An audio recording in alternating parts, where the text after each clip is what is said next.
Olá, bom dia, boa tarde, boa noite. A gente está dando início a mais um podcast Palavraiada.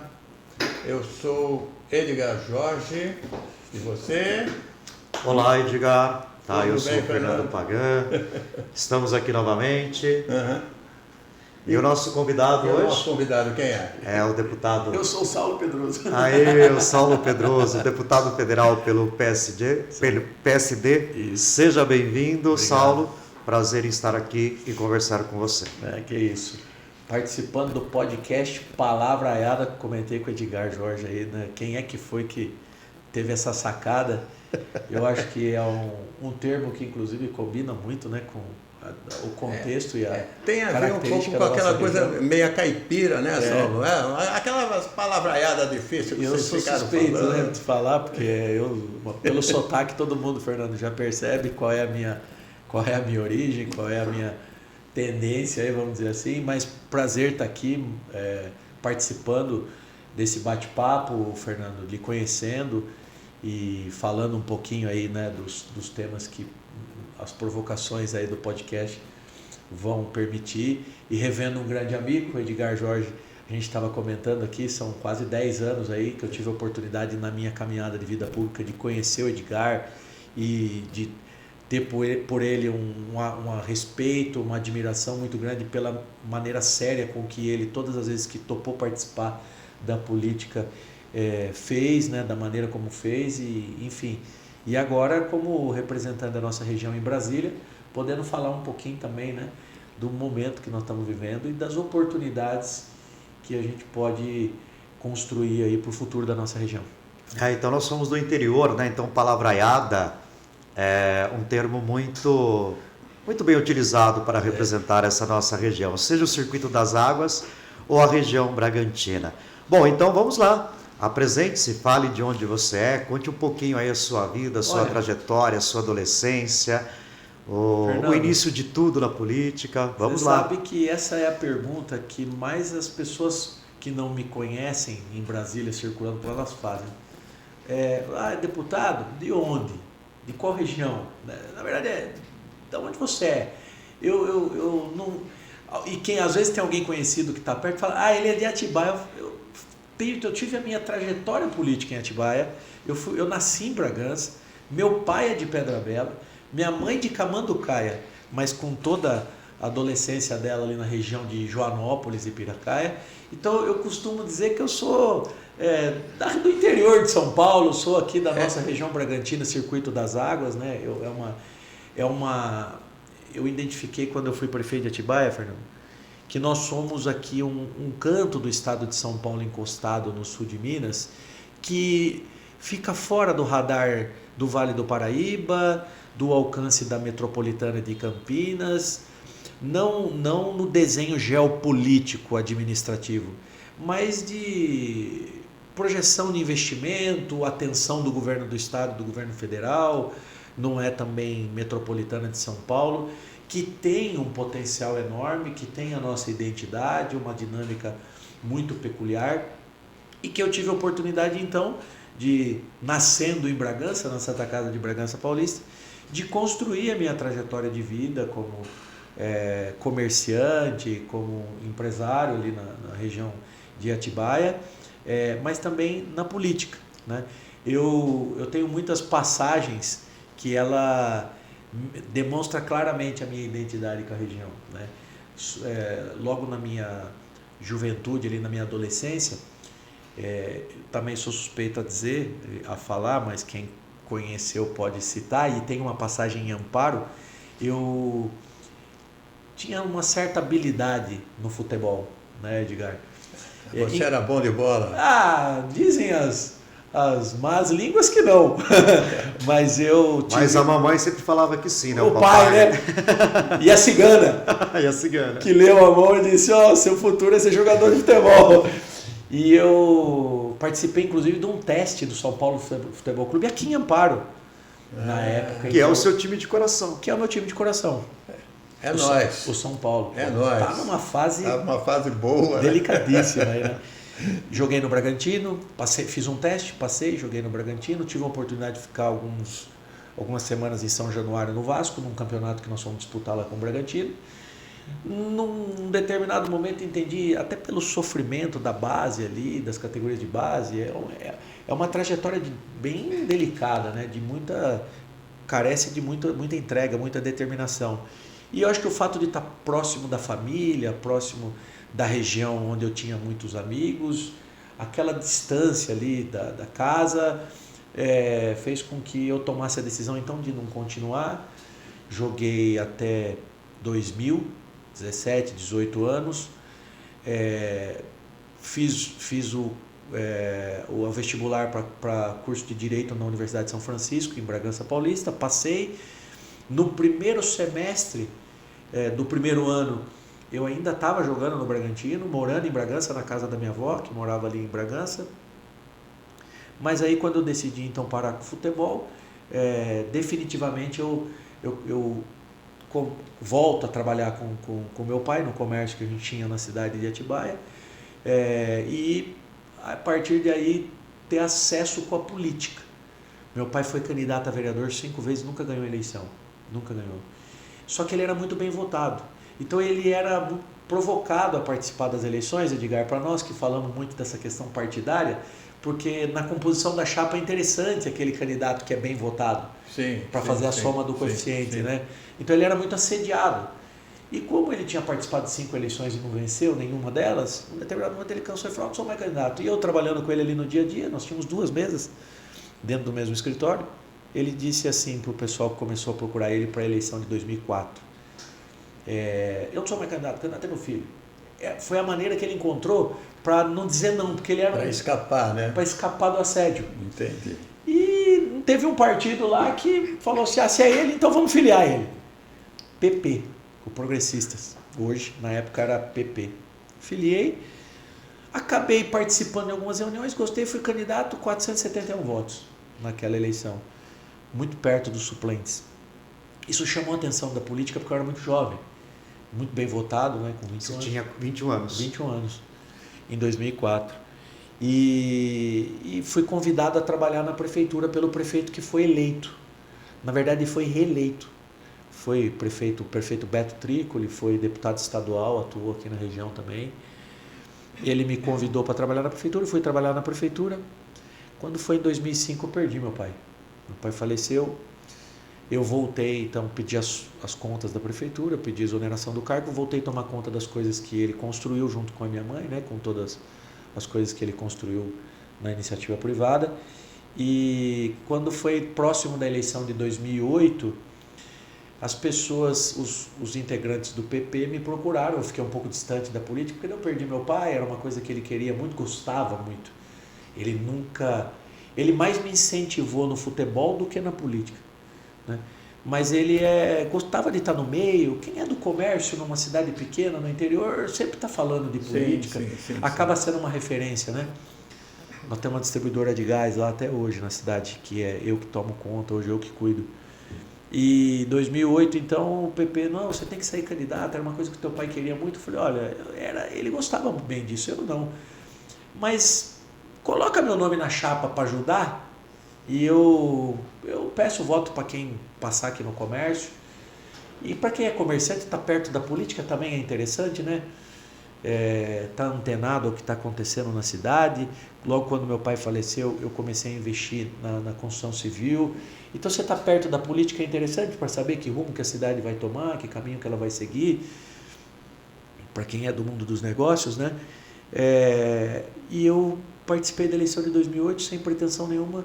Eu acredito que o nosso bairro ali, o bairro onde nosso comércio cresceu junto com o bairro, fez uma homenagem para ele.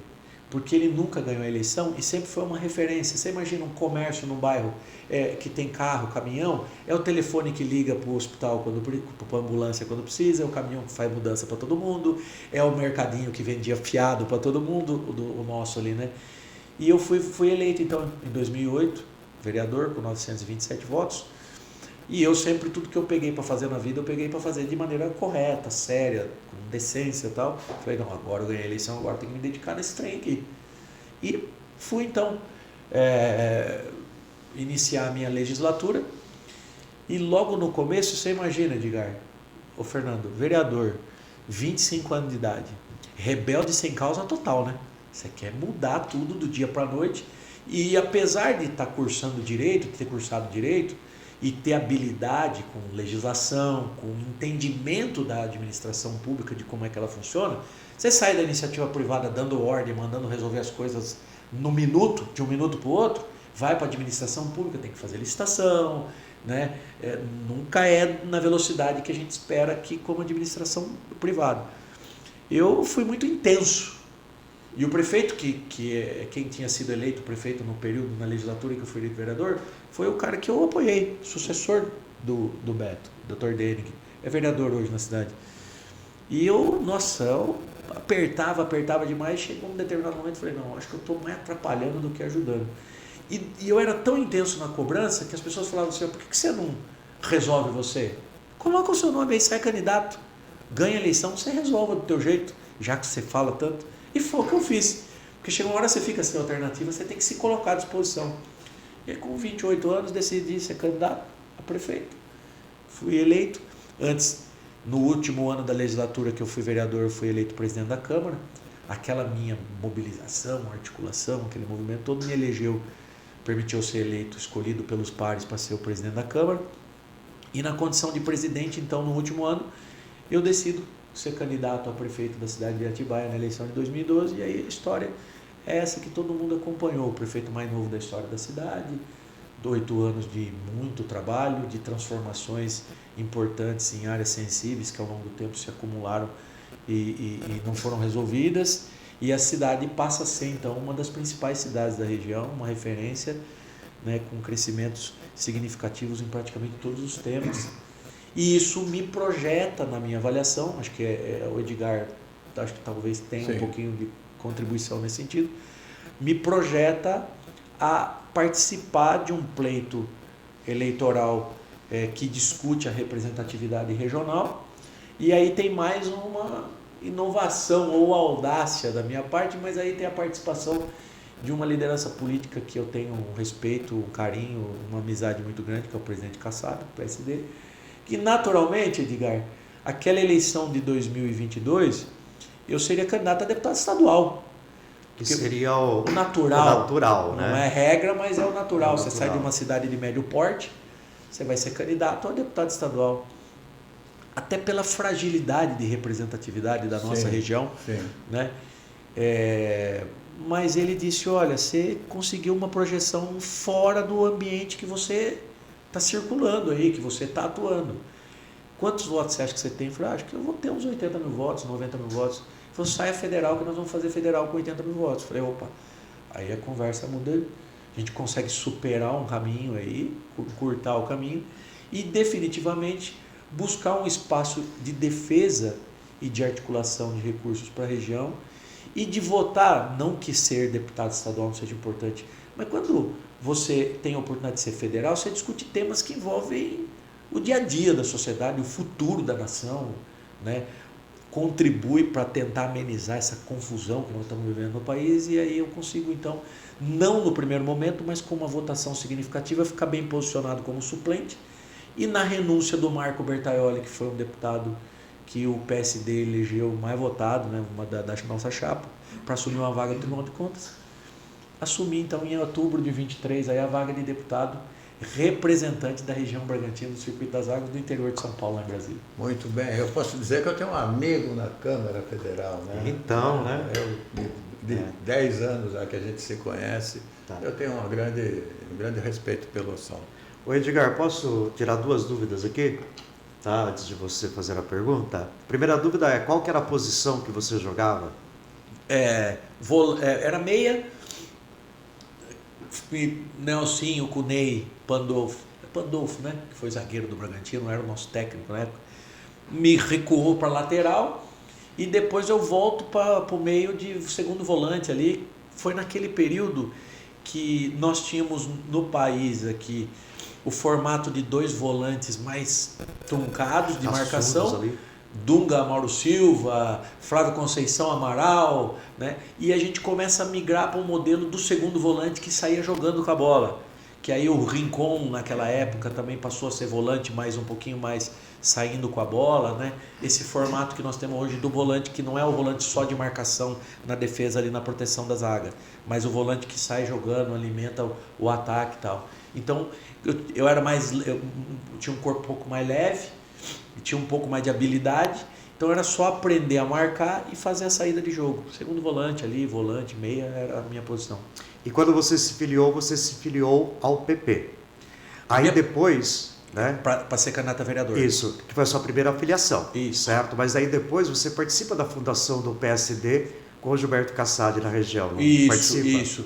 Por quê? Porque eu eleito vereador no PP, uma das coisas que me machucavam, me incomodavam muito, é que eu fui eleito, como eu disse, na base do prefeito que tinha sido eleito na época, em 2012, e ele começou a contratar presidente, familiares do dirigente, do presidente do meu partido, familiares do presidente do meu partido, começou a contratar nepotismo, praticar nepotismo na prefeitura, para tentar segurar o voto do vereador. E eu dizia para ele, eu falava, prefeito, primeiro que isso aí não está certo, você contratar familiar de presidente de partido para ter controle do partido, falou, o debate tem que ser aberto, nós temos que construir as coisas discutindo, dialogando, né, política pública, você constrói participando da sociedade e tal.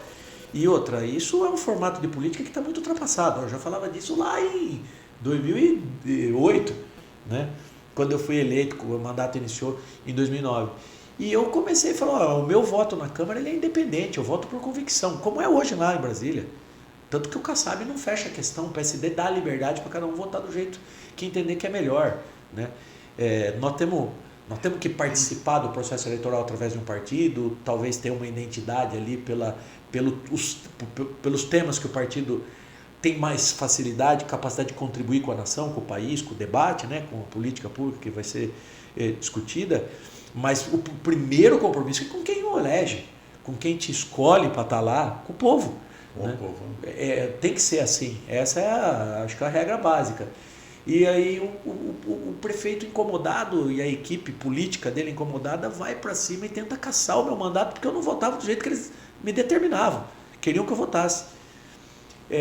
Nesse sentido, eles me expulsam do PP e, no paralelo, eu tenho a oportunidade, então, de conhecer o deputado Guilherme Campos, na época, era líder do PSD na Câmara Federal, da cidade de Campinas aqui, foi vice-prefeito de Campinas, no processo de coleta de assinaturas do PSD para viabilizar a constituição do PSD. E aí foi muito legal também, porque eu fiz parte da fundação do partido, estou na ata de fundação ali, né, em Atibaia, naquele entorno ali, eu que fiz a mobilização da coleta de assinaturas. E, enfim, e aí a minha trajetória com o PSD, então, ela acontece também. E aí eu sou candidato a prefeito pelo PSD. Né? Na minha primeira eleição, no meu primeiro mandato de prefeito, já foi pelo PSD. E construí também a minha trajetória ao lado do Kassab no PSD. Então, aproveitando a pergunta PSD, Kassab, você se define como ideologicamente a direita, a esquerda, de centro? Edgar, eu tenho uma posição, eu sou conservador nos costumes, mas em relação à política eu tenho uma posição de centro. Eu entendo a necessidade do diálogo e da moderação, porque nós estamos vivendo uma dinâmica de transformação na sociedade numa velocidade muito rápida, que a gente precisa trazer a contribuição de cada campo político naquilo que há eficiência, naquilo que há capacidade de transformar, de entregar, de avançar e de melhorar. Eu, por exemplo, defendo os programas sociais que ao longo dos anos os governos de esquerda foram implantando, mas não de maneira permanente. Não no formato de paternalismo que a gente assiste hoje, ad eterno que existe hoje, que a gente presencia no dia de hoje. Porque nós temos um país muito plural, muito diverso, na sua condição climática, na sua condição socioeconômica. Nós temos regiões do país que não têm potencial para a agricultura, que não tem logística para o desenvolvimento da indústria, o setor de serviços é fraco e o governo precisa fazer o gesto de acolher, mas fazer a transição para que essas pessoas elas possam caminhar para um ambiente de prosperidade. Né? Os governos meio radicais, mais tradicionais de esquerda, querem segurar, dá a impressão que dá que querem segurar as pessoas naquela situação de vulnerabilidade para meio que ter um controle não digo nem ideológico, mas da maneira de se expressar, de votar, né, e de se mobilizar. Por outro lado, na economia, por exemplo, eu tenho uma posição mais liberal. Eu vejo o papel da iniciativa privada sendo fundamental no desenvolvimento de uma nação, na capacidade de transformação social, né? Eu fui forjado, lapidado num ambiente que meu pai desde pequeno falava que o homem tinha que trabalhar, que o ser humano, né, o homem, a mulher, precisava trabalhar, porque o trabalho enobrece o homem. E de fato é isso, né? Você tem uma economia pulsando quando a atividade econômica tem condições de prosperar.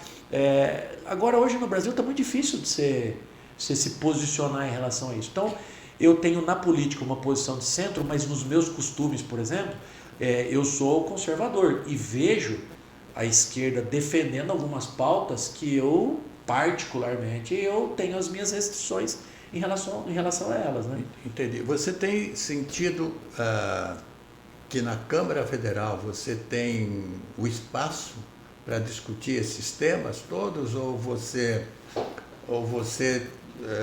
encontra dificuldade para essas coisas? Eu tenho sentido, essa fala não é só minha, se a gente conversar com mais, dá a impressão que lá é aquela confusão, aquela bagunça, porque tem os doidos lá que são radicais, mas a grande maioria lá é formada por gente que pensa, que tem capacidade de contribuir. Se você entregar uma folha de sulfite e uma caneta, escreve alguma coisa e contribui com o debate em qualquer tema. Mas o que é que nós estamos encontrando lá hoje? E isso daqui está possibilitando esse tipo de situação acontecer. Uma galera que só vive da lacração. Tanto no extremo da esquerda quanto no extremo da direita, se você sentar 10 minutos para falar de administração pública, de saúde, de educação, de geração de emprego e renda, não entrega nada. Por quê? Porque eles precisam levar o debate para esse contexto mais radical de enfrentamento, porque um só sobrevive em razão do outro. Então eles ganham apoio, viralizam na rede social, têm capacidade de capilaridade em relação às bobagens que falam, porque eles atuam no sentimento de mágoa e de rejeição ao campo de oposição, que fazem oposição. Então falar de maneira radical, de maneira exacerbada, de enfrentar, de pegar um tema técnico, por exemplo, e construir uma narrativa que é totalmente desalinhada com, de fato, eu já vi lá muito, não foi uma, não foi duas, não foram duas vezes, não foram poucas vezes, Edgar, até respondendo de maneira objetiva a sua pergunta, construir uma narrativa para a rede, para viralizar, que não tem nada a ver com... Eu cheguei a pegar o projeto de lei e falei, mas peraí, isso aqui não está escrito no projeto de lei, isso que o cara está dizendo, querer lacrar na internet, entendeu? Pegando esse sentimento que a gente está vendo que existe hoje na base da sociedade, de mágoa, de ódio, de polarização, de conflito, de radicalização. E eu vejo que o Brasil precisa, nesse momento, matar a bola no peito, colocar ela no chão e dar uma pacificada, porque eu faço essa provocação para algumas pessoas, principalmente para o setor econômico, né, a iniciativa privada, o setor produtivo do país, quando eu tenho a oportunidade de conversar com alguém. Você contrataria para administrar a tua empresa um desses radicais aí? Não. Como é que vai administrar? Aí tem que ser moderado, tem que saber conversar, dialogar, tem que construir, né? Falei, então, e aí para cuidar do futuro do nosso país, você vai lá e aperta o botão do exploda e tá tudo bem e acha que o resultado vai ser o quê? Né?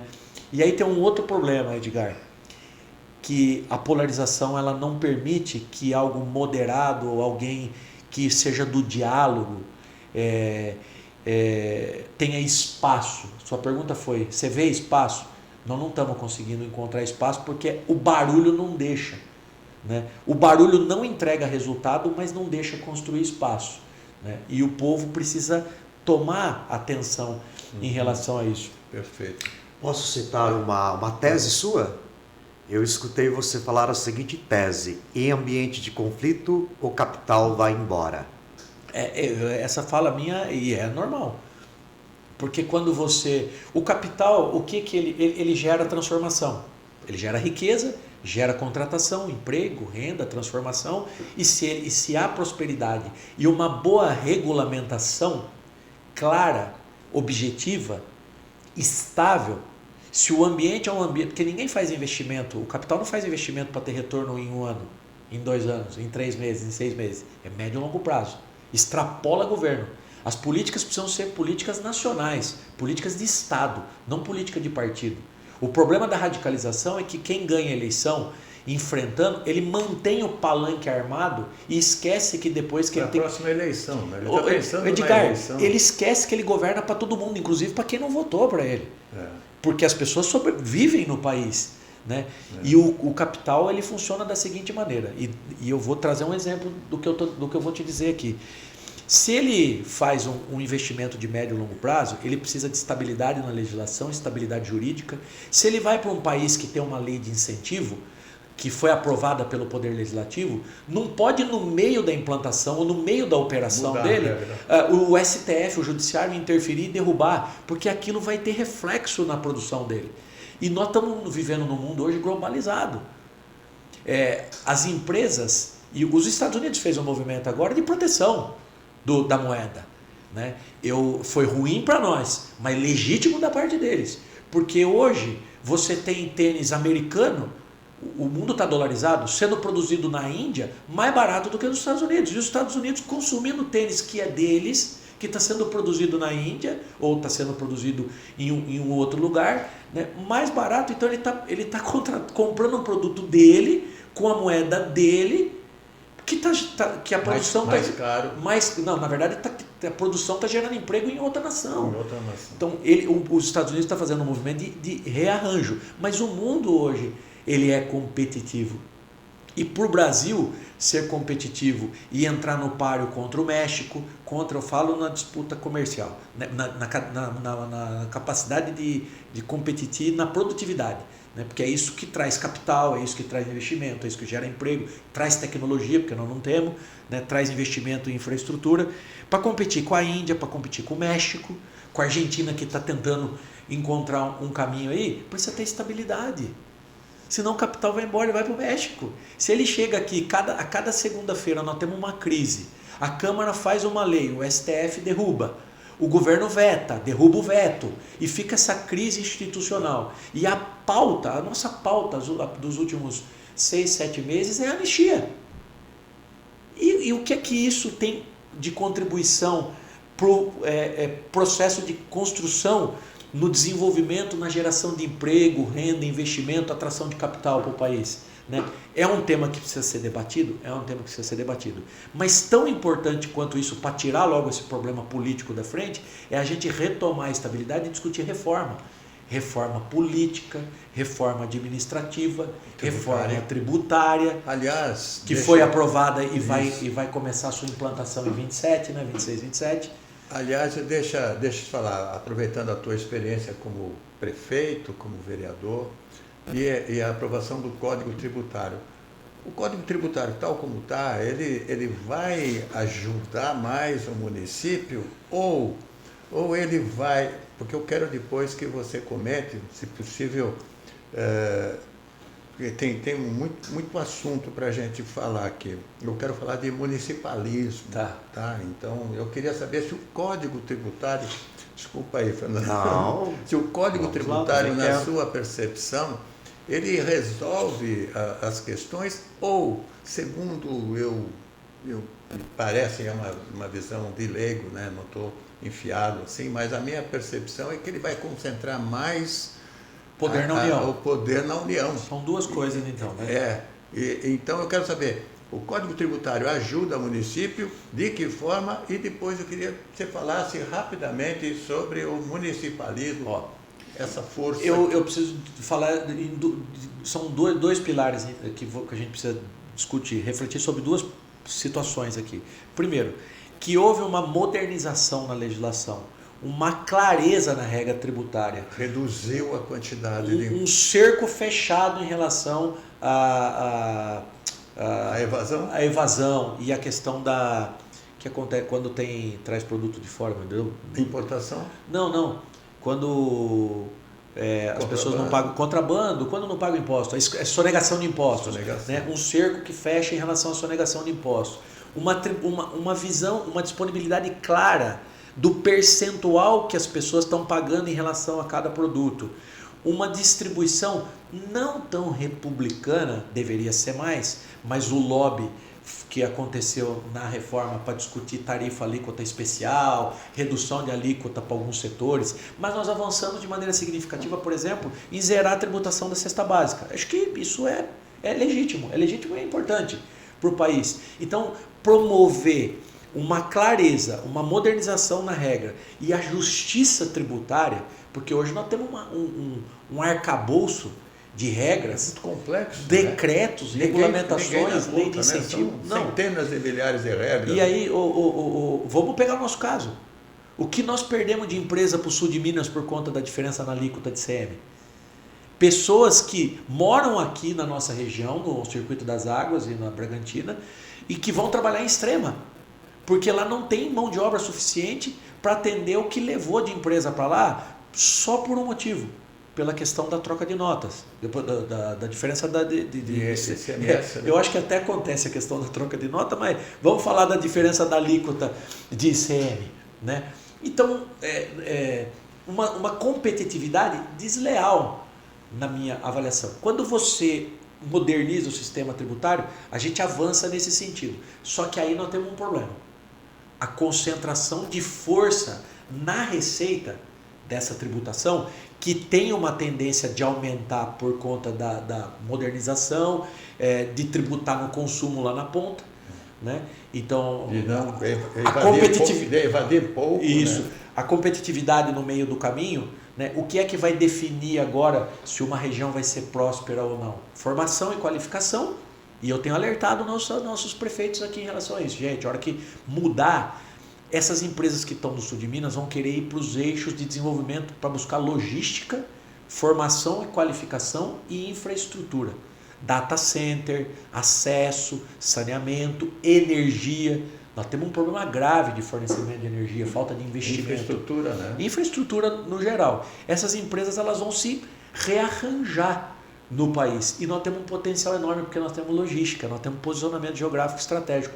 Aeroporto de Viracopos está muito próximo aqui, conexão Campinas com o Vale do Paraíba, muito próximos de São Paulo com a finalização do trecho norte do Rodoanel. Então, formação e qualificação é um ponto fraco nosso, nós temos que investir mais nisso. Aliás, educação para mim é a ferramenta que transforma o futuro, né? Sem dúvida nenhuma.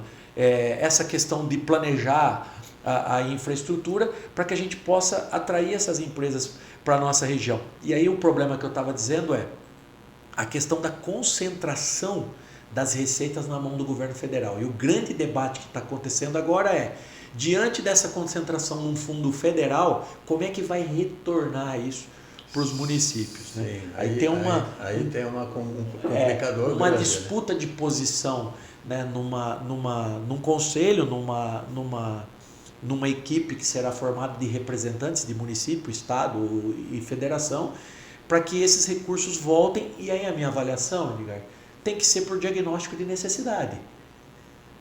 Essa é a função do Estado, né? Diagnóstico de necessidade. Não faz sentido nenhum uma região concentrar esforço financeiro para uma cidade que... Vamos pegar o caso de Paulínia, que tem um orçamento acima da média das cidades aqui da nossa região, sendo que nós temos aqui desafios ainda primários que a gente precisa superar, de retaguarda de saúde, atendimento de infraestrutura e saneamento, zerar passivo de saneamento. Pô, a nossa região contribui. O eixo ali de Atibaia, por exemplo, com a bacia do Piracicaba, onde há um consumo de água gigantesco. E nós não temos todas as cidades lá ainda coletando e tratando 100% do esgoto. Então, e aí em outras cidades os caras estão inventando lousa digital. Estão querendo gastar porque não tem mais onde gastar. Porque né? não tem onde gastar, porque é uma concentração de riqueza. Então essa redistribuição precisa ser feita com muito critério na minha avaliação por diagnóstico de necessidade. Né? E aí a articulação da política é fundamental. E essa é a provocação que eu faço. A questão da representatividade. Quem é que está falando por nós? Quem é que está dizendo, mas nós temos uma região aqui que está no jogo, que quer crescer, que quer se desenvolver, que quer ter futuro, né? Eu acho que nós temos um potencial enorme para turismo, para indústria em algumas cidades, né? O setor de serviços aqui pode ser muito forte, e nós precisamos agora avançar nessa questão aí de permitir que o retorno do recurso para as cidades seja feito de maneira mais republicana. Tá bem. A famosa discussão do Pacto Federativo, né? Maravilha, maravilha, Saulo. Bom, eu vou perguntar aqui a respeito de uma PL, que é a 663 de 2025, que é a Frente Parlamentar de Combate à Violência Digital. Tá. Que aí você até comentou já hoje, né, a respeito da questão, muitas vezes, de uma narrativa que é transmitida através aí das redes sociais. Mas a gente sabe que aqui você tem uma preocupação bastante, principalmente com os crimes de pedofilia e tal. Então eu gostaria que você comentasse para que todos aí que estão nos acompanhando soubessem dessa PL. Lesão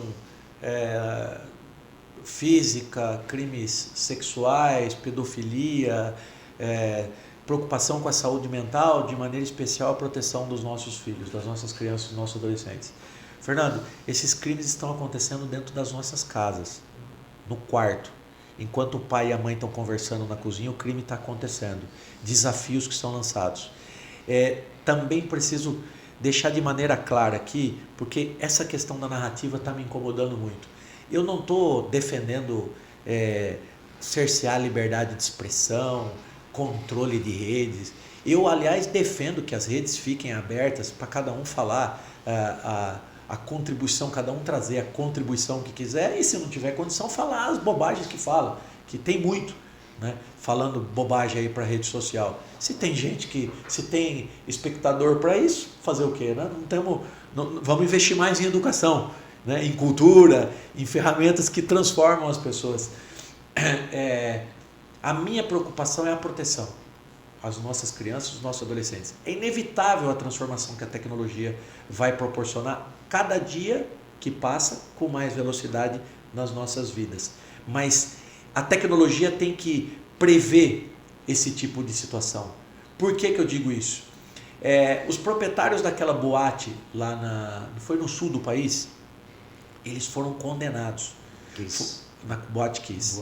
Eles foram condenados não porque colocaram fogo, não porque trancaram a porta, porque eles são proprietários de um ambiente que estava, através da negligência, da imprudência, da falta de atendimento da regulamentação, passível para acontecer uma fatalidade. E aconteceu a fatalidade. Então as Big Techs, os aplicativos, as aplicações de internet, eles precisam se responsabilizar pelo ambiente que eles são proprietários e ganham para permitir o acesso das pessoas, porque é uma atividade comercial isso, em relação aos crimes que acontecem, né? A permanência dos conteúdos dentro desses ambientes. Hoje há a possibilidade de disponibilizar tecnologia, ferramenta para fazer controle de idade, biométrico, facial, submeter aos pais a liberação dos conteúdos, que a tecnologia veio para transformar as modalidades de trabalho, para melhorar o desempenho no sistema de comunicação, de conhecimento das pessoas. Até aí tudo bem, mas em relação ao cometimento de crimes e a proteção, uma criança de 10 anos de idade, de 9 anos de idade, não tem experiência de vida suficiente para saber se aquele desafio vai colocar em risco a vida dela ou não, né?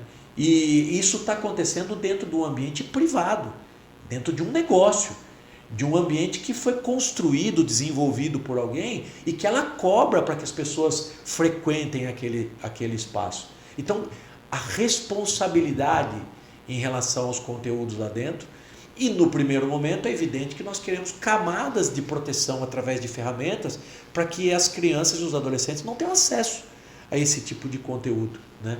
Bullying, desafios que são lançados aí. Desafios que machucam as crianças. Machucam, né? Levam a óbito, a morte, né? Então a gente precisa se preocupar.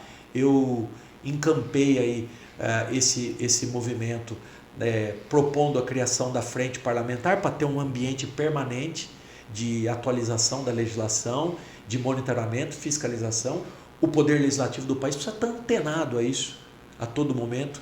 E o projeto 663 de 2025 é o projeto que obriga, então, as Big Techs, os aplicativos, as aplicações de internet, os provedores, a disponibilizar ferramentas. Se não disponibilizar, permitir que o conteúdo fique ali à disposição, sejam responsabilizados no caso de algum crime, né?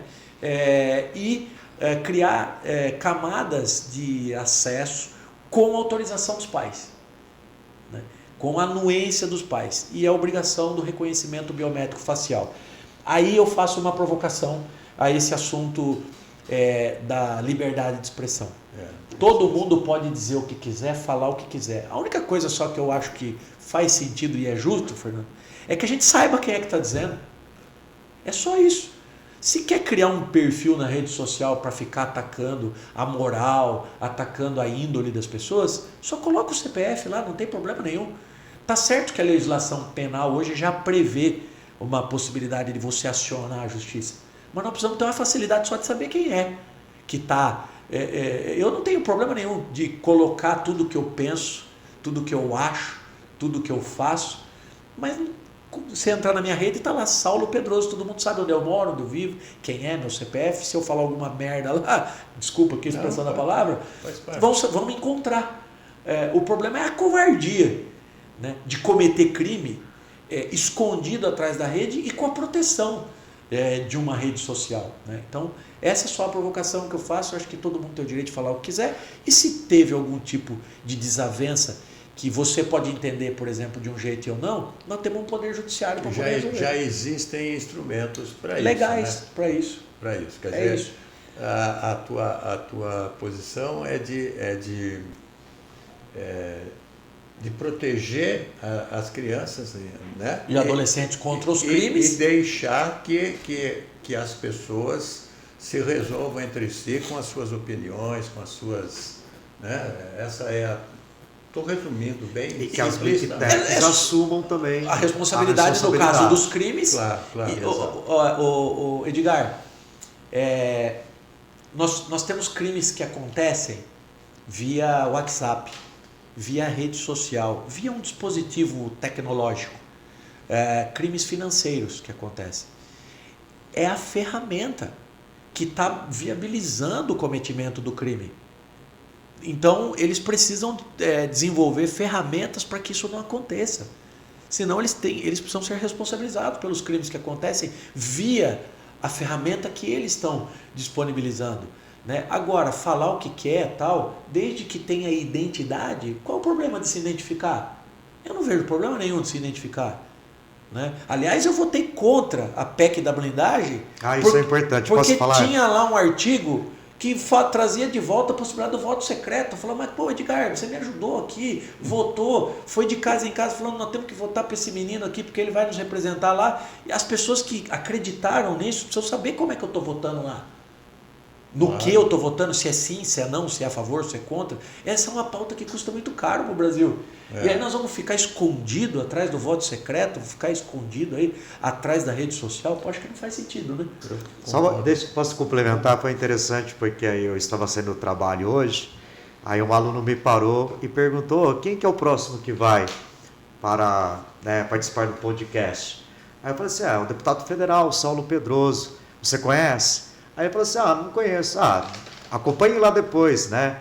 Ele foi prefeito de Atibaia e tal. E aí ele perguntou, viu, e assim, e na PEC da blindagem? Votei contra. Ele votou a favor ou contra? Aí eu sabia, né? Ele votou contra, fique tranquilo. Votei contra porque é um escárnio, um absurdo. Imagina se deputado está precisando de prerrogativa. Está precisando ser tratado pela justiça como qualquer brasileiro, como qualquer pessoa comum que não é da política, qualquer empresário, pessoa comum, pessoa profissional liberal, enfim, estudante, qualquer maior de idade. Isso me leva a te questionar a perguntar a sua opinião sobre os fóruns especiais, né? Como é que você encara essa questão, não necessariamente em relação a deputados, senadores, mas as pessoas que, tipo, o presidente ser julgado pelo STF... Foro privilegiado. Foro privilegiado, né? Eu sou contra foro privilegiado, só que alguns ajustes a gente precisa fazer para não ter influência política, né? E isso lamentavelmente acontece, uma interferência do judiciário dentro do processo político, eleitoral ou até mesmo administrativo para alcançar algum resultado eleitoral. Então eu avalio que a questão do foro deveria acompanhar o status da função.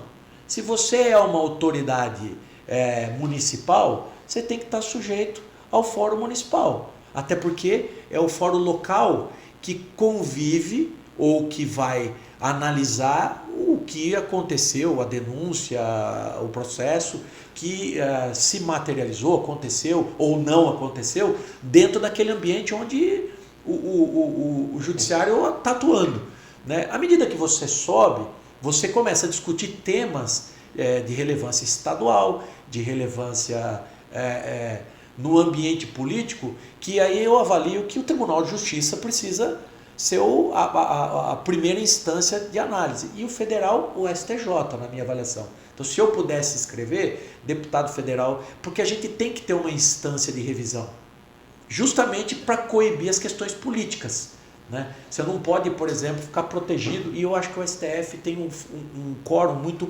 reduzido e uma composição mais política do que o STJ, e isso pode, nós estamos vendo isso acontecer no Brasil hoje, né? Pode ter um tipo de influência em relação à decisão. Então, a Suprema Corte deveria ser a última instância, como é, né? Mas o início dos processos... Não a única, né? Não a única, evidente que não. Essa é a questão principal, né? Talvez seja ela, né? E eu vejo que o foro deveria estar atrelado ao tipo penal ou ao processo civil, né? Então, se você foi no mandato, aconteceu alguma coisa no mandato de deputado estadual, Tribunal de Justiça. Se é no mandato de deputado federal, é o STJ. Se é como prefeito, a Justiça local, né? A comarca local. Esse é o meu entendimento. Mas mais benefício, mais privilégio, mais proteção, é impossível, né? É um absurdo. Aí vira um absurdo, né? Entendi. Até o aumento, né, do número de deputados também, você se posicionou, se você perguntar para o povo... Sabe qual que é o problema, Fernando? Nós temos que pautar o Brasil por aquilo que é necessidade. Nós temos muito desafio pela frente. E tem que atender o anseio também, o desejo de quem o escolhe. Se você perguntar para o povo lá, o que você acha de aumentar? Não, nós queremos diminuir. Quantos tem lá? 513? Não, acho que 100 é muito, né?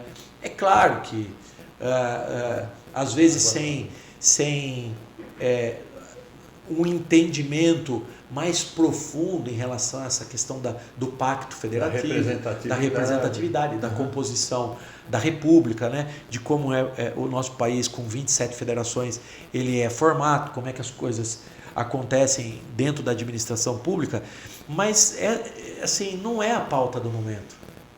Discutir proporcionalidade de representatividade não é a pauta do Brasil no momento.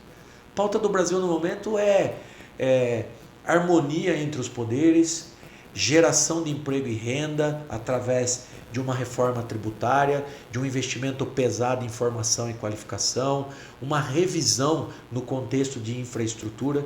Sabe um tema que ninguém está falando e vai ser fundamental para o futuro da economia do nosso país em relação à infraestrutura? Quando você fala em infraestrutura, a gente pensa muito em saneamento, porque como nós estamos muito atrasados em saneamento, nós estamos correndo atrás do rabo, nós não estamos falando de algo que já está aí e daqui a pouco vai gritar. Data center. Volume de dados que são produzidos. Data mining, né? Nós não estamos falando sobre isso. E para que a gente tenha aqui Big Data, essas coisas. Um perfil todas de empresas que possam gerar emprego, renda, oportunidade, modernização. O país não investe em tecnologia. Nós não temos desenvolvimento na área de tecnologia, só trazendo coisa pronta que está, inclusive, superada fora, né? para poder estar minimamente no jogo aí da balança comercial.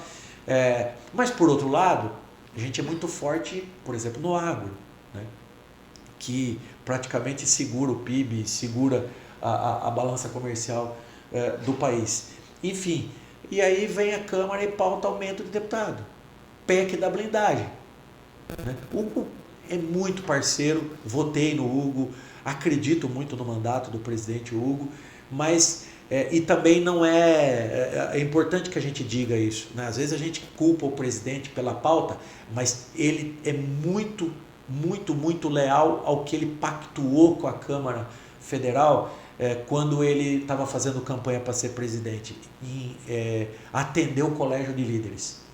Porque muita coisa que entra na pauta é definida no Colégio de Líderes. E ele, como presidente da casa toda, não do lado A, do lado B, do partido A e do partido B, ele, de maneira republicana, ele acolhe o entendimento do Colégio de Líderes. Então, acho que está faltando um pouquinho mais de sensibilidade aí para as lideranças políticas, para os presidentes. Né, alguns presidentes fizeram um lobby para votar a PEC da blindagem, incluindo, dentro da blindagem, presidente de partido nacional. Presidente de não, partido e assim, é uma loucura. Eu falei pro líder eu falei pro Brito, desculpa, mas não tem discussão isso aqui. Isso aí é uma estupidez, não, assim, é muito grande. Não é nem legal. Aí vota um trem desse, o STF derruba no outro dia, o judiciário está interferindo, mas é um escárnio. Não tem como não reagir, não tem como não colocar a Constituição Federal embaixo do braço nesse momento e aplicar a regra, né? Claro. Enfim. Uma perguntinha fora um pouco desse contexto. Quem é uma referência para você como político, seja nacional, seja internacional? Quem você tem como uma referência para você? Assim, alguém que você admira, que você... Se eu não fosse eu queria ser ele. Além do seu pai, lógico. Eu acho que meu pai, a história de vida dele, ao mesmo tempo um homem muito simples, né, que saiu de Pedra Bela, foi construir a sua vida no ramo de cerealista em Bragança, depois em Atibaia. Porque a política, o Edgar, não tem um manual que as pessoas te entregam e falam assim, faz assim que vai dar certo, esse é o formato. É diferente de uma empresa também, né? Na política aflora a essência, que somada aos conhecimentos e a bagagem que você vai acumulando ao longo do tempo, e algo que eu reputo assim ser fundamental para um político, que é ter sensibilidade social, empatia pelas pessoas. Falta muito isso na política. A rede social está trazendo umas personalidades aí, uns malabaristas de semáforo para dentro da política, que não tem empatia pelas pessoas, não tem sensibilidade social nenhuma e acham que o mundo é aquele mundo digital ali de likes e curtidas e de narrativas que eles vão espalhando e contaminando todo mundo, né? Meu pai sempre foi. Eu fui candidato a vereador porque ele queria. Fui candidato a prefeito porque eu coloquei em prática os ensinamentos, né? Eu acho que o país tem algumas referências que a história, naquilo que nós estudamos, acompanhamos, ela traz informações de que contribuíram com o país, entre erros, acertos, né? JK, modelo Fernando Henrique, eu acho que para a estabilidade da economia foi interessante. Geraldo, quando foi governador de São Paulo. Tarcísio agora mostra ser um estadista moderno de resultado, entregador de resultado. Ratinho no Paraná é jovem ainda, né? Alguns nomes fora internacionalmente. Gosto muito do modelo do Obama, né? A maneira como ele olha, né? De maneira macro, contemplando a necessidade da economia, do capitalismo atuar, né? Mas também tendo sensibilidade, empatia, humano, sentimento, né? De humanidade pelas pessoas. Enfim, acho que tem alguns nomes que são referências pontuais em cada tema, mas meu pai é a minha referência de vida, então todas as vezes que eu lembro dele, todas as vezes que eu conquisto alguma coisa, eu lembro, é a primeira imagem que vem à minha cabeça, me emociona muito. Foi assim na minha formatura, quando eu fui eleito vereador, na minha posse, na presidência da Câmara, Depois, quando eu cheguei em Brasília, quando eu entrei no plenário do Salão Verde, a primeira pessoa que eu lembrei foi ele. Então, é isso. É isso. Bacana. Viu, Saulo? Aproveitar aqui. Né? Eu vi hoje, mas vai demorar um pouquinho para o pessoal, né, assistir a essa nossa entrevista. Mas você estava em Monte Alegre, você estava em Pedreira.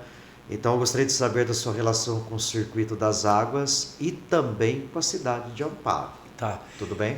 Eu até respondendo, acho que eu ali atrás, quando eu falei da reforma tributária, não falei muito sobre a questão do municipalismo. Eu acredito na força do município, do municipalismo. As coisas se materializam e acontecem nas cidades. Eu fui prefeito, então eu vivi isso, né? E tenho feito uma caminhada por todas as cidades do Circuito das Águas e da região Bragantina para dizer, olha, vocês têm um mandato em Brasília que foi construído pelo povo da nossa região. Eu fui o deputado federal mais votado da região.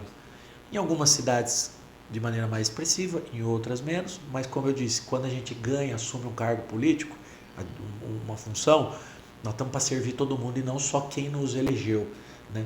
E eu vejo a possibilidade de a gente potencializar esse espaço, porque a política respeita muito isso, a questão da legitimidade. Quando a política em Brasília, quando a política no estado de São Paulo olha para o meu mandato, já me rotula como um legítimo representante da região. E quanto mais eu construo força, mais força eu tenho para trazer investimentos para as cidades, que topam e permitem que eu atue. Então, às vezes as pessoas ficam, mas o que você fez na cidade e tal? Eu fiz onde me permitiu atuar. Cidade que buscou no meu gabinete, no nosso gabinete, com um projeto embaixo do braço, nós precisamos resolver esse problema. Você foi bem votado. É claro que a articulação, a interlocução é feita pela liderança local que organizou a minha campanha, a mobilização da minha campanha. Mas depois, quem está no mandato tem que enxergar nessa função de deputado, que foi construída pela região, um canal de recursos, de programas que o governo do estado e o governo federal, de desenvolvimento para o futuro, de emendas que eu posso destinar, né? E algumas cidades, mesmo de pessoas de prefeitos, lideranças que não participaram da eleição no mesmo campo político que eu, perceberam isso, né? Nós participamos da eleição de Monte Alegre, disputando contra o atual prefeito, o Rafa, que é o prefeito de Monte Alegre. Ele estava lá hoje entregando a máquina e eu disse, para ajudar a entregar serviços e programas que foram pactuados pelo prefeito, porque a população escolheu ele. E não é porque a população escolheu alguém que nós não apoiamos, o nosso partido não apoiou, que eu vou deixar de ajudar a cidade. Só que tem aí um pessoal que não tem muita estatura política, não entende essa questão da liturgia do cargo e fica com o palanque armado, olhando, olha para mim e vê fantasma. O próprio prefeito da minha cidade é assim, nós disputamos localmente lá. Mas eu disse a ele, eu falei, olha, não perca a oportunidade de ter um deputado. Eu não tive. Eu fui um dos melhores e acho que continuo sendo o prefeito da cidade de Atibaia e só não fui melhor ainda porque não tinha alguém que pudesse ajudar o tanto que eu estou disposto a ajudar a cidade. Eu falei, não perca essa oportunidade, porque você pactuou um monte de compromisso, a cidade escolheu o teu programa de governo, só que você precisa de apoio político, né? E aí fica fazendo aquele jogo mesquinho da política de nós contra eles, né? De, quem está resolvendo sou eu, não é ele, né? Passando vergonha pública ou simplesmente ignorando o mandato que está à disposição da região. Aí vai de cada um. Eu estou aberto, disposto, afim de construir parceria e de retribuir, porque eu sou uma pessoa que aprendi muito que uma das principais virtudes do homem é a gratidão. A gente precisa ter gratidão, respeito, gratidão principalmente pelas pessoas que ajudaram a gente ao longo da caminhada, né? Como eu tenho, por exemplo, pelo Edgar aqui, como eu tenho pelo Paulinho, pelos amigos que eu construí aqui na cidade de Amparo, né? E eu tenho essa gratidão pela nossa região. Eu tenho uma trajetória que não é comum. Um menino de 40 anos de idade, 28, 29 anos de idade, ser prefeito na cidade do Porto de Atibaia e com 40 anos chegar a Brasília como deputado federal. E eu quero, por essa gratidão, eu quero retribuir em investimento, em trabalho, e tenho feito por muitas cidades que me permitem, outras não permitem, né? E eu não tenho como deputado como chegar numa cidade e entregar se não for via prefeitura, via uma entidade, via uma liderança empossada numa função pública, né? E vejo esse joguinho baixo da política de querer ficar olhando só para chegar lá na frente e falar, não, ele não fez nada pela cidade. Não fez porque o incompetente do prefeito ou do vereador ou da liderança local não permitiu, não deu espaço. Ficou tentando buscar apoio de gente que não tem um mínimo de compromisso com a nossa região, né? Para ficar promovendo aquela disputa política partidária do processo eleitoral, que é natural. Sendo uma eleição ter disputa, mas terminou a eleição, quem tem mandato tem que trabalhar junto para buscar desenvolvimento, porque nós pactuamos isso com a população, né? Então eu tenho me colocado à disposição da região, tenho conseguido, né? Via PSD, que é o partido que eu estou hoje, prefeitos que são do PSD, prefeitos que não são do PSD, prefeitos que nosso time disputou contra, perdeu e que eu estou ajudando, né? Pedra Bela, Derlei foi candidato a prefeito pelo União Brasil, partido que sempre fez oposição à minha trajetória aqui na região de maneira baixa, de maneira mesquinha, aí, patrocinou um monte de discórdia e de narrativas que tentou manchar, inclusive a minha imagem, não conseguiu, porque a verdade sempre prevalece e a justiça também, né? Graças a Deus. E ele sempre foi muito correto comigo, o prefeito, por exemplo, né, o Derlei de Pedra Bela. Meu pai nasceu em Pedra Bela, na Boca da Mata. Você acha que eu não vou ajudar a cidade porque o Derlei é o prefeito e a do União Brasil, um partido que me espeta aí 24 horas por dia de maneira baixa, rasteira ainda, né, sem lealdade nenhuma? Não, muito pelo contrário, procurei o Derlei e falei, você foi o prefeito que a cidade escolheu, então se você precisar de mim pode contar comigo. E eu vou mandar recurso para a cidade de qualquer maneira. Agora, em algumas cidades eu tenho o seguinte problema. Na minha, por exemplo, Atibaia, manda recurso, o prefeito não executa. Consegui, Edgar, algo que há 15 anos, mais ou menos, desde quando eu ganhei a eleição, a primeira vez, 13 anos, 2012, venho trabalhando. Algo que eu identifiquei em 2013, quando eu tomei posse do prefeito de Atibaia, que é retomar os investimentos de todas as cidades, de maneira especial, né, eu estou falando aqui de Atibaia, da rodovia Fernão Dias. PER é o nome do programa de investimentos, que elenca as obras que precisam acontecer num processo de concessão de uma rodovia. Eu vi que você fez uma articulação. Lutando para viabilizar a modernização do contrato Fernão Dias. 3 audiências públicas, faço reunião desde a época que eu tomei posse como prefeito em 2013, consegui todas, entrada para Bragança Paulista nova, investimentos em Vargem, investimentos em Atibaia significativos, quase que na casa dos 100 milhões. Aí o prefeito agora, recentemente, sacou um deputado federal do PL, que é o partido dele, e levou lá para fazer um vídeo dizendo que uma agenda que eles fizeram na porta da NTT lá em Brasília, numa foto, num vídeo, resolveu o problema, né? Então, política baixinha, rasteira, mesquinha, que não transforma nada, né? Eu tenho que enfrentar esse tipo de situação, né? Em algumas cidades, lamentavelmente. Mas reforçar aqui meu compromisso de defender aqui o futuro do desenvolvimento da nossa região. Você citou Boca da Mata, onde tem a cachoeira, lá tem a Pedra Maria Antônia, tudo, Pedra Bela. Meu pai é dali. Seu pai é dali? Imagina, toda vez que eu vou lá em Pedra Bela eu fico emocionado. Lugar lindo. Você é casado? Casado com uma mulher linda, maravilhosa, Simone. Rapaz, se não fosse essa mulher, não teria chegado onde eu cheguei. Né? Imagino. 2 filhas lindas, maravilhosas, Maria Helena, Maria Vitória, paixão da minha vida, as mulheres da minha vida. Minha esposa Simone, minhas 2 meninas, Maria Helena e Maria Vitória, 14 e 8, minha mãe, né, Dona Vitalina, e a minha sogra que mora comigo, a Dona Regina, que é como se fosse uma mãe, cuida de mim. Aqui são os nomes das filhas? Aqui é o nome, Maria Vitória e Maria Helena. Para não esquecer, de jeito não tem como esquecer, mas para ficar ali, quando eu estou em Brasília longe, mais eu fico perto do coração, namorando elas aqui. Quando a coisa aperta, você já sabe. Perfeito. Eu queria voltar ao municipalismo. Tá.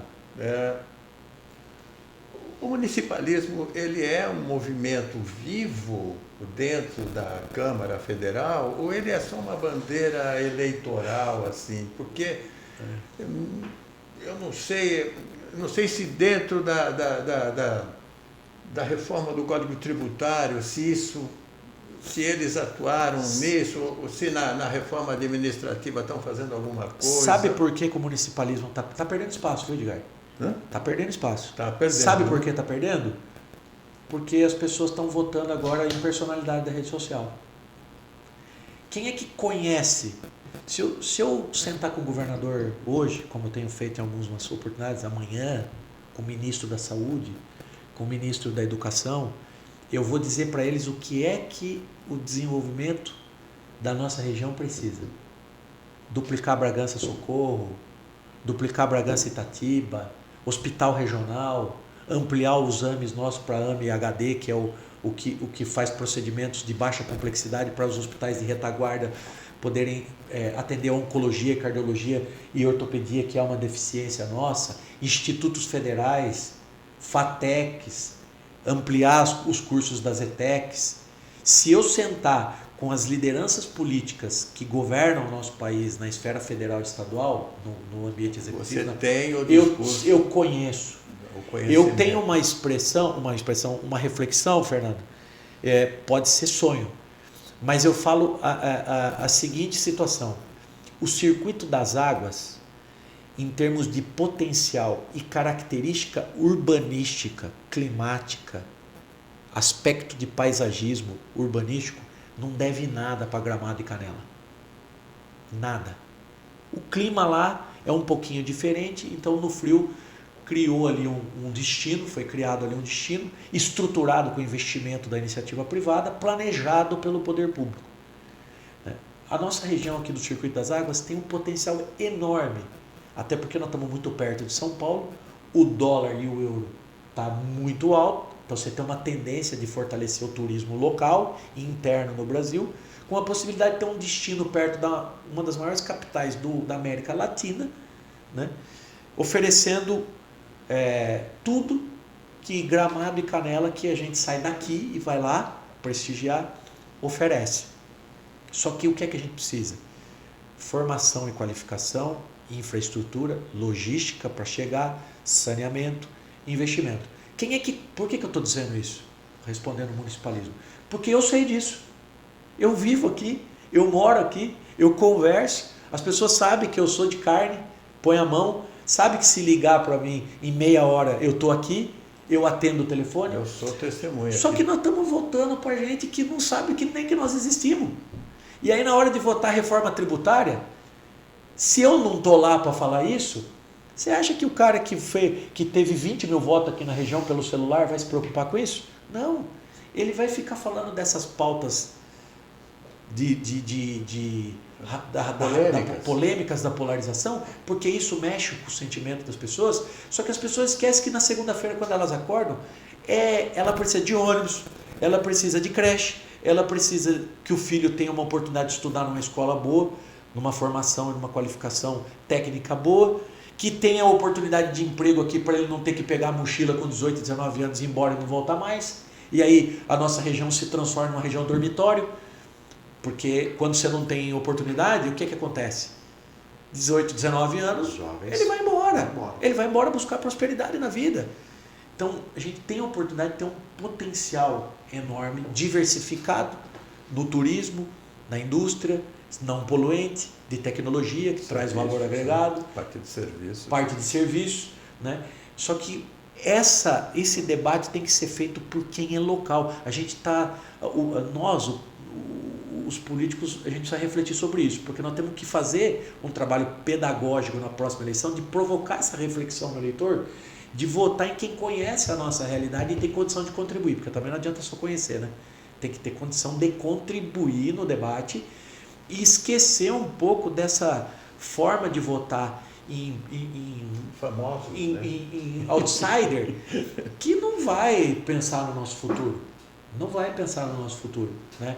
Então, o municipalismo está perdendo força por conta disso e eu acho que a gente precisa resgatar. Porque, à medida que a gente vai perdendo vaga na Assembleia Legislativa e na Câmara, para quem é personalidade de rede social, para outsider, o debate do municipalismo vai ficando cada vez mais distante. E as coisas acontecem nas cidades. E é exatamente, eu penso bem assim também. Fernando, você tem alguma... Nossa, eu tenho um monte, Edgar, mas assim, por incrível que pareça, nós já passamos de 1h10. Já? A conversa está tão... Ah, tá. Né? Eu só queria... porque assim, eu vou deixar com você, porque você é muito mais da política do que eu. Não é isso não. Eu queria comentar, porque a gente recentemente, a gente tem falado com alguma frequência sobre as pessoas com necessidades ou com deficiências, né? Que não se fala mais pessoas com necessidades, e são as pessoas com deficiências. Aí tem eu me interessei por um projeto de lei seu, acho que é o 2685, né? Não sei se que inclui as pessoas com deficiência no planejamento urbano das cidades, é isso? Isso. Não, a minha tese é a seguinte, esse é um tema, Edgar, transversal. Ele não é, ela não é uma pauta isolada. Nós temos que fazer o dia da comemoração das pessoas. Não, nós estamos falando de toda a obra que a prefeitura, o poder público vai construir, toda a obra que a iniciativa privada vai construir. Nós estamos falando das adaptações dos espaços, nós estamos falando de qualidade de vida, de acolhimento, nós estamos falando de uma pauta humana, né? De preparar o ambiente para todas as pessoas, inclusive as pessoas com deficiência. Nós estamos falando de inclusão. É esse né? plano de mobilidade urbana? Na verdade, a proposta de atualização. Acessibilidade, mobilidade. O Estatuto das Cidades cobra a necessidade do plano de mobilidade, e o plano, é que a gente fala de plano de mobilidade, muita gente leva a questão da mobilidade só para deslocamento nos modais de transporte. Sim. Transporte coletivo. Agora a questão da uberização aí, né? A questão dos transportes de aplicativos. Não, nós estamos falando de acessibilidade, nós estamos falando de adaptação dos espaços físicos, das obras. Como é que uma obra não só as novas, né? Porque as novas elas agora precisam respeitar as normas, mas a iniciativa privada também, né? O pavimento, a possibilidade que as pessoas com deficiência possam se deslocar, e aí nós estamos falando não só de deficiência motora, né? Nós estamos falando de todo tipo de deficiência. Então essa questão da preparação, da inclusão de fato, né? É que ela seja uma pauta presente e transversal dentro da administração pública. Dentro da Secretaria de Saúde, não que a Secretaria de Saúde olhe só para a questão do atendimento dos deficientes no âmbito da saúde, mas para que ela possa contribuir no processo de integração, a inclusão no ambiente escolar, a questão da mobilidade, a segurança pública, o deslocamento das pessoas por dentro das cidades. E qual é a situação dessa sua proposta? Ele está tramitando? Está tramitando. Passa pelas comissões? Passa pelas comissões. Ela pode ir para plenário se a gente conseguir aprovar um requerimento de urgência, mas daí precisa ter encaminhamento, assinatura de alguns líderes e tal. Vou ser muito sincero contigo, uma coisa que acontece lá dentro. Tem muito lobby lá dentro. Muito lobby. Eu relatei um projeto na Comissão de Desenvolvimento Urbano na semana passada, que dispõe sobre a criação de salas sensoriais em locais públicos e privados de grande aglomeração de pessoas. E um deputado foi lá e pediu vista da Frente Parlamentar Evangélica. Eu falei, depois pediu vista, eu fiz a leitura do relatório e tal, dispondo sobre a criação de salas multissensoriais, públicas, em ambientes públicos e privados, de grande circulação de pessoas. Procurei o deputado, falei, deputado, o senhor tem alguma dúvida? Eu faço ajuste no relatório, tem alguma contribuição? Eu trago para o relatório. Ele falou, não, estou preocupado com as igrejas, porque isso vai criar uma obrigação das igrejas, que são espaços de grande aglomeração, dela ter que fazer investimento. Então, é o lobby de quem vai ter que investir. Gastar para fazer a adaptação. Enfim, o que nós podemos discutir? Prazo. Falei para ele, vamos discutir prazo. Agora, é inevitável. Não tem como a gente não discutir uma pauta como essa. Haja o que haja.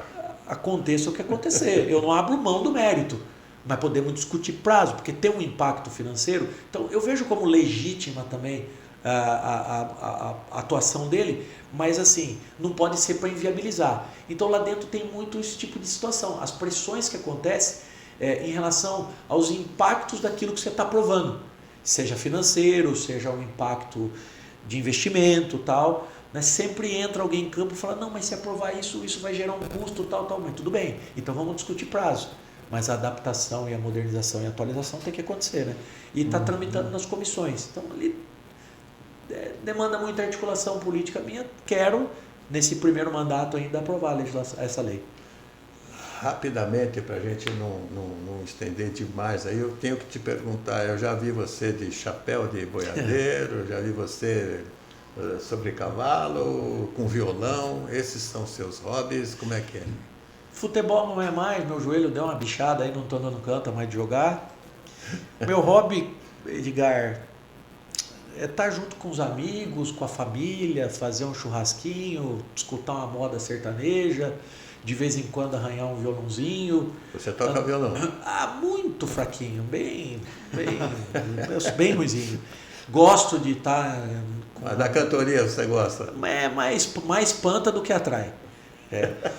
Melhor futebolístico. Mas agora instrumentalista. a cabeça determina, no futebol a cabeça determina, o corpo não vai. Então o cavalo sempre foi uma paixão, né? Acho que pelo sotaque dá para ver que eu tenho um perfil sertanejo aí, né? De gostar de música sertaneja. Consegui, foi de pai para filho e passei para minhas filhas, as duas montam cavalo e disputam tambor, que é uma modalidade com quarto de milha, né, de cavalo quarto de milha, e eu fico lá todo, né, feliz, porque é algo que eu sempre gostei. Rodeio é uma paixão, gosto, acho que faz parte da cultura do interior, e eu sou do interior, então é isso. Eu gosto de estar muito assim com a família, com os amigos, churrasquinho, uma moda de viola, um cavalo, um passeio. Aquele ambiente típico mesmo. Típico do interior. De uma família do interior. Típico. Muito bom. Eu acho que agora podemos... Eu só quero fazer a pergunta que que faltou. Qual é a pergunta que faltou para você? O que você gostaria de responder que nós não perguntamos? Nós não te perguntamos. Você gostaria Falamos de falar? de tudo. Falamos de tudo. Falamos de tudo? Falamos de tudo. Falamos da família, falamos da vida, da história, da política. Acho que falamos de tudo. Só refletir aqui um pouco sobre esse sentimento, Fernando e Edgar e todos que nos acompanham, essa provocação, né? Será que não está na hora da gente virar essa página? Com todo respeito às pessoas, eu tenho 42 anos, as pessoas que contribuíram e que são mais experientes e continuam contribuindo ainda na política do nosso país, mas a gente está vivendo sob o comando de uma política que era praticada lá por uma turma da década de 40, 50, então tem um processo de atualização natural que alguns têm mais facilidade de entender, de perceber, e essa nossa safra de 70, 80, 90, o que é que nós estamos entregando para o Brasil? Que contribuição nós estamos trazendo para o nosso país, topando ser marionete aí, ou ser massa de manobra de um modelo ultrapassado? Será que não está na hora do Brasil virar essa página aí para alguém mais antenado ao futuro? A possibilidade de praticar um modelo de política mais antenada ao dia a dia das pessoas, que tenha mais empatia, que seja mais aberto ao diálogo, à construção em conjunto, né? Eu queria ter a oportunidade de viver esse momento. Eu acho que é assim que faz sentido a gente estar na política. Estou no PSD, onde eu vejo que há espaço, e talvez a gente consiga liderar um grande movimento nacional no ano que vem para sair dessa confusão e poder cuidar do nosso povo do jeito que ele merece. Você pretende se candidatar à reeleição? Deputado federal à reeleição. Perfeito. Vejo que ainda tem muita coisa para a gente realizar aqui na nossa região, no estado de São Paulo.